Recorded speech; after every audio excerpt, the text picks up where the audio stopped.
Je crois que la vie est dans les livres. Moi, je sais qu'en tout cas, ça a changé ma vie de pouvoir lire. Bienvenue dans ce monde merveilleux qu'est la lecture, qui ouvre tellement de portes. Lire pour en sortir, c'est vraiment une très belle association qui fait vivre la lecture et la culture en détention. C'est une association qui fait un travail exceptionnel, avec une efficacité absolument incroyable. C'est une fenêtre ouverte sur la liberté et sur ce qui est possible de faire quand on a et de la générosité et de l'intelligence.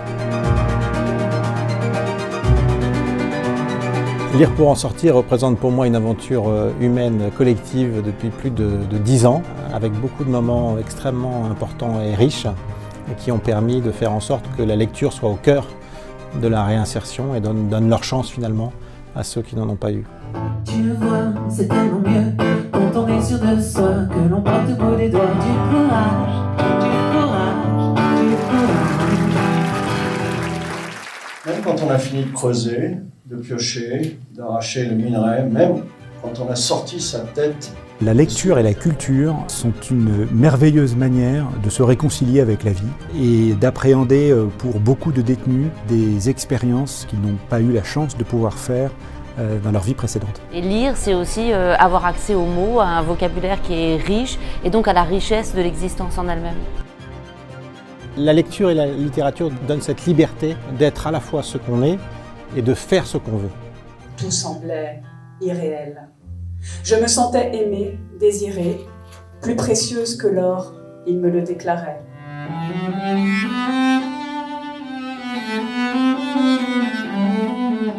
Pour la première fois de ma vie, je commence à écrire des lettres. Je veux qu'elles soient belles parce que c'est tout ce que ma famille a de moi.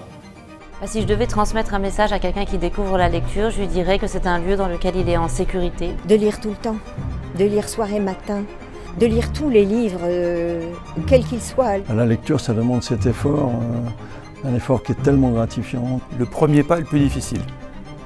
Et tout long chemin commence par un premier pas.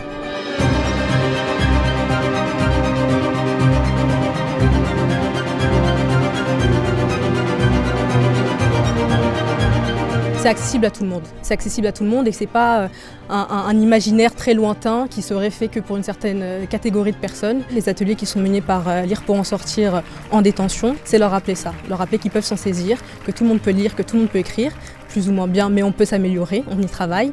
Et je pense qu'on l'a bien vu ce soir que c'est vraiment possible.